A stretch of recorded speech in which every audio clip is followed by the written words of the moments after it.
नमस्कार मित्रांनो, learn English through Marathi या प्रोग्राममध्ये आपलं सर्वांचं स्वागत आहे. आणि आजचा जो टॉपिक आहे तो आहे आपला, म्हणजे आपण कंटिन्यू करतोय आपला टॉपिक, तो आहे आताचा आहे आपला पार्ट 2 आणि टॉपिकचं नाव आहे ग्रुप ऑफ वर्ड. बरोबर का आहे? Group of words.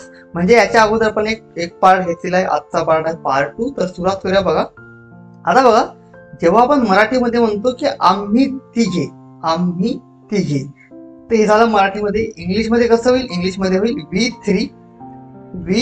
थ्री किंवा मग 3 ऑफ अस, 3 ऑफ अस. आलं लक्षात? आम्ही चौघे म्हणजेच V4 किंवा मग 4 ऑफ अस. बरोबर? आम्ही चौघे म्हणजेच काय? V4 म्हणजेच काय? आम्ही चौघे. आणि किंवा मग त्याला आपण काय म्हणू शकतो? 4 ऑफ अस, 4 ऑफ अस. ते 5 जण, ते 5 जण. बरोबर? मराठीमध्ये. इंग्लिशमध्ये काय होईल? दे 5 किंवा मग दोज 5. बरोबर? दोज 5. आलं लक्षात? नेक्स्ट बघा, नेक्स्ट आहे तुमचा आवाज, तुमचा आवाज मराठीमध्ये. इंग्लिशमध्ये युअर व्हॉइस, युअर व्हॉइस. आलं लक्षात? नेक्स्ट आहे रामचा आवाज, रामचा आवाज म्हणजेच काय होईल? राम्स व्हॉइस. आलं लक्षामध्ये? आता बघा, रामच्या नंतर ॲपॉस्ट्रॉफी एस लागला, तर हे आपण शिकलेलं आहोत. बरोबर? काही दिवसा अगोदरच आपण त्याच्यावर एक व्हिडिओ टाकलेला आहे. तो व्हिडिओ तुम्हाला आपल्या युट्यूब चॅनलला भेटून जाईल किंवा मग त्याची लिंक डिस्क्रिप्शन बॉक्समध्ये मिळून जाईल. लक्षामध्ये. तर इथे कन्फ्यूज होऊ नका की बाबा हा ॲपॉस्ट्रॉफी एस काय आहे. तर त्याच्यावर स्पेशल एक टॉपिक बघितलेला आहे. तर तो टॉपिक तुम्ही नक्की जाऊन बघा आपल्या युट्यूब चॅनलला किंवा मग डिस्क्रिप्शन बॉक्समध्ये त्याची लिंक तुम्हाला नक्की मिळेल. आलं लक्षात? नेक्स्ट आहे तुझ्या मोबाईलचा आवाज, तुझ्या मोबाईलचा आवाज मराठीमध्ये. इंग्लिशमध्ये कसं होईल? Your mobile sound, your mobile sound. बघा इथे ॲपॉस्ट्रॉफी एस म्हणजे काय? चा.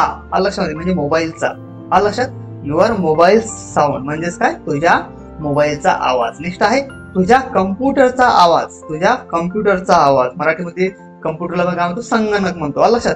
इंग्लिशमध्ये कसं होईल? Your computer sound, your computer sound. आलं लक्षात? नेक्स्ट आहे असं गिफ्ट, असं गिफ्ट. बरोबर? इंग्लिशमध्ये सच अ गिफ्ट. बरोबर? सच अ गिफ्ट. अशी गिफ्ट्स. हे काय? बहुवचनी आहे. बरोबर? अनेक वचनी आहे. बरोबर? अशी गिफ्ट्स. तर काय होईल? सच गिफ्ट्स. आलं लक्षामध्ये? अ म्हणजे काय? अ का वापरला? कारण की सिंग्युलर आहे. इथं अ वापरला का आपण? नाही. गिफ्टला काय लावलं? यस लावलं. म्हणजेच काय होईल? प्लुरल होईल. म्हणजेच काय? बहुवचन होईल. आलं लक्षात? अनेक वचन. सच अ गिफ्ट्स. अशी गिफ्ट्स म्हणजेच काय? Such a gifts. आता अशी कहाणी, such a story, such a story, such story. आलं लक्षामध्ये? आता हे अगं फक्त पाठ करायचं डायरेक्ट, म्हणजे याच्यामध्ये आपल्याला असं काही लॉजिक वगैरे आहे असं काही नाही. म्हणजे ते आपण आपल्याला सेंटेन्सेस बनवण्यासाठी आपल्याला सोपं जाईल. तर त्या अनुषंगाने आपण हा टॉपिक बघतो. आलं लक्षामध्ये? तर आजसाठी एवढंच. व्हिडिओ कसा वाटला लाईक करा, शेअर करा, चॅनलला सबस्क्राईब सुद्धा करा. तर भेटूया पुढच्या व्हिडिओमध्ये. तोपर्यंत नमस्कार आणि थँक्यू फॉर वॉचिंग.